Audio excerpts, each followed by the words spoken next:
Hello everyone, I'm Gayatri, a psychologist by profession. Today in this video, we will try and understand the stigma that is present in the field of mental health. For anybody to access mental health or to seek professional help in the field of mental health, the first essential thing that needs to be done is we need to break the stigma, speak up, open up, talk about what we are going through, and we need to seek help. So if this has to happen, the first thing that needs to be done is the stigma needs to be handled, or the stigma needs to be dealt with. Why is there so much of stigma in this field? Let's try and understand stigma a little bit. We all have three different types of selves. The real self, that is where I am. The ideal self, that is where I want to be. And the perceived self, how others see me. When there is a huge gap between where I am and where I want to be, I would naturally go through a lot of stress and pressure, because there is a huge gap between where I am and where I have to reach. Usually this indicates that my expectations from myself are pretty higher, and sometimes it's unrealistic too, because when the benchmark is too high and when the gap is too high, naturally I would go through a lot of stress and pressure to bridge the gap between where I am and where I want to be. What does this gap do to me? This gap actually puts me through a lot of self-doubt and self-critical mindset towards myself. So what is the self-doubt mindset? So when a challenge comes my way, or when I have a new opportunity that I am trying to avail, I start telling myself that probably I'm not ready for it, or probably I'm not up to the mark, I'm not game for it, probably someone else is much better off than me, I'm not good enough, I will not be able to do it, I might fail. So this is how I talk to myself, because I'm constantly rejecting myself or rejecting my being, because I'm not able to reach where I want to be. So this is the self-doubt attitude which puts in a lot of stress on me. When I go through a self-critical mindset also, or I go through a self-critical attitude also, wherein I become extremely critical about myself. I constantly tell myself that I'm not good enough, I'm not worthy, I'm such a stupid person, I can't do this, I'm good for nothing. So this is the kind of monologue that this is the kind of dialogue that I have within myself. So the self-doubt extreme, the self-critical extreme together put me through a lot of pressure. So I go through overpowering emotions because of both self-doubt and the self-critical attitude. I go through a lot of emotions, the overpowering emotions which I mentioned already. The overpowering emotions of guilt and shame take me over. So I talk to myself in the language of shame. I put myself through a lot of shame, because I'm not able to achieve what I'm supposed to achieve. So I constantly keep rejecting me, and I also feel guilty about not being able to achieve it. As a clinician, over a period of time, I have observed in my clients that initially when they first come to therapy, even before they start therapy, they come up with some beautiful pieces of work, be it art, be it craft, or music or songs or anything, any piece of work. They come up with extremely perfect and brilliant pieces of work. It's just that they don't believe that they are perfect. It's just that they don't believe that they are brilliant, and the world needs to see them. They keep getting the feedback from people around that it's beautiful, it's brilliant, you should continue with it, or you should finish it. But they just can't believe themselves, because they are extremely doubtful about themselves, and the benchmarking is pretty high in their mind. So they are set out to achieve that, and they become extremely critical when they don't achieve. So what I have seen in my clients is they dispose that material, they disregard that material, they discard it completely. They tear beautiful pieces of work into pieces and throw them into dustbin, right? It hurts, to see someone doing something like that, to extremely brilliant pieces of work. But they do it because they can't believe in the feedback that comes to them. Like, even if people tell them that it is an extremely good piece of work, they can't believe it because they are very doubtful about themselves, and they are trying to reach out to a place which is still not reached. So they don't believe in anybody, they can't trust anyone, because they are themselves doubting themselves and they are not trusting themselves, right? So as a result, they go through a lot of pain, they go through a lot of pressure, they go through a lot of emotions like shame and guilt, and sometimes it's despair, disappointment with themselves, which they can't express because it's an internal conflict, right? So I don't know how to talk to someone, and I don't even understand what I'm going through. I only know that these are the myriad emotions that I'm experiencing, but I don't understand that it is coming from my belief system. It is coming from the belief that I am not good enough. It is coming from my critical belief that others are much better than me, and I can't do anything better in my life. So they don't understand what they are going through, and that is the reason sometimes why they don't seek help. And the second point is, sometimes they don't know how to talk about what they are going through, because there are a lot of emotions that they go through. So they feel that, if I express them, they have a fear that others might judge me.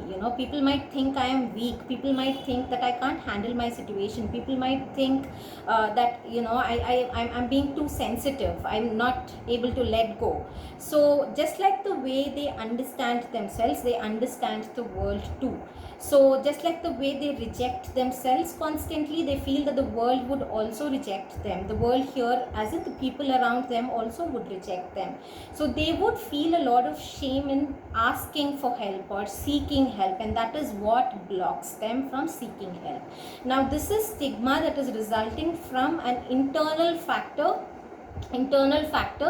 which is where the person is completely responsible for it, or where the person is completely taking the onus for the stigma. There are also external factors because of which stigma plays a role in the field of mental health, which is, I said that there is a real self, ideal self. You've just seen that, right? Now there is real self and perceived self too, which is where I am, or what I am, and how people see me is the perceived self. So a lot of times what happens is, I am very clear about what I am. That means I'm very clear about my strengths and my flaws and where I want to reach. I'm very clear about it. But when I notice that other people have a lot of judgments about me which I don't agree with, let's take an example here. Supposing if there is a teenager, there is a young teenager and a mother. Let's see a conversation. If the teenager says that you don't have to tell me about discipline, getting up at the same time, or doing things on time. I know what I am doing. This is what we usually hear from teenagers. I know what I am doing. I'm very sure that I'll be able to do it. So I have my plan. It's just that I'm not able to communicate to the other person that my plan is different from yours. So I feel that my mother is being extremely judgmental, or I feel that my father is being extremely judgmental. When the parents tell them that, no, you have to do things on time, you need to have a sense of discipline, you need to have a routine, you can't have erratic schedule, you need to routinize your day. So when parents talk in these terms, there is a clash between the teenager and the parent, like what the teenager expects out of himself, or what the teenager is, versus what the parent expects out of them, or what the parent judges about them. So when there is a clash between what I am and how I am seen by others, or how others judge me, even then there is a lot of stress and pressure that one goes through. So in this kind of a scenario, the person might make a lot of judgments, like, even if I talk about this conflict, or even if I talk about this clash, there is no point opening up, because I don't think my parents would understand, or I don't think others would understand. So there also the person wouldn't want to talk about help, or the need to seek help, because they feel that the others won't understand, the others won't be cooperative, the others won't be encouraging that the situation needs to be dealt by a professional, wherein both of them need to come to a mid ground. So this is the stigma again, which is playing a role, or which stops the person and the family together in seeking help, because they feel that this is something which has to be sorted out by themselves. So these are the two different reasons or two different factors because of which people don't seek professional help in the field of mental health, and that is what we are calling as stigma. Now, how do we break this block? What are we supposed to do together as an individual or as a family to seek help or to come out in the open and seek help? The first thing we need to understand is we all go through these struggle on an everyday basis. We all tend to experience these kind of situations where we feel good at one point of time and we feel low at some point of time, and when life isn't going the way it is supposed to be, we all go through a lot of emotions. So that is absolutely fine, so it is okay.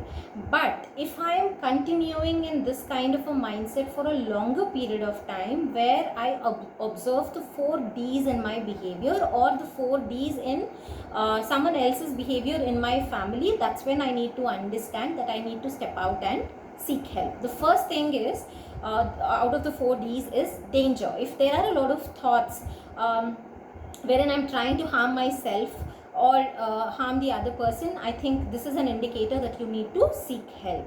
If I see that I'm becoming a lot more dysfunctional, I'm not very much functional, when it comes to my routines or my responsibilities or my chores, I'm not so functional, I'm not able to handle them, I'm becoming dysfunctional, then it is an indicator that I need to seek help.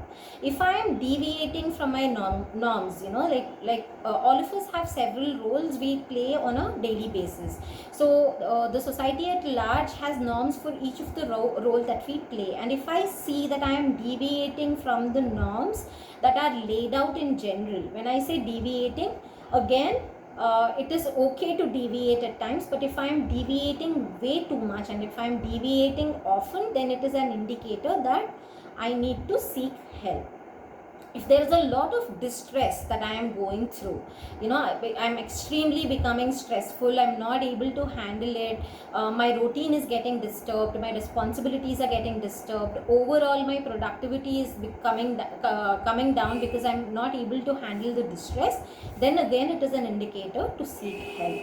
So the first thing that we need to do to break the stigma is we need to be kind to ourselves. So when I say kind, we need to understand that, am I setting up too high standards for myself? Am I being too critical about myself? Am I doubting myself way too much? So am I only challenging myself or am I comforting myself too? So this is a very important question. I'm stressing again, am I being a comforter and a challenger as well, or am I just being a challenger and being extremely critical and doubtful about myself? So these are the questions that you need to ask yourself. So in breaking stigma in the field of mental health requires one to be kind to oneself first. So it starts from self, because the way we understand ourselves is exactly the way we understand the world around us. So if I am being kind to myself, if I am embracing myself, if I am accepting myself the way I am, trust me, we would be kind to someone else who's going through a similar kind of condition or someone else who's going through a similar kind of struggle. We would be able to embrace them, we would be able to understand them for what they are going through without any judgment. So the day we don't judge ourselves and the day we are being kind to ourselves is the first step towards understanding yourself and understanding the other person, thereby working or thereby breaking the stigma too. So kindness and judgment are two sides of the same coin. So we got to make the choice when understanding ourselves and when understanding others as well. What is the choice that I am making today? Am I going to choose kindness towards myself and kindness towards others as well? Or am I choosing the path of judgment? If I am choosing the path of judgment, trust me, I'm going to be alone in the journey. But if I am choosing the path of kindness, we are all going to build a community. Judgment builds competition while kindness builds community. And community helps us in working against stigma and promoting mental health. Thank you.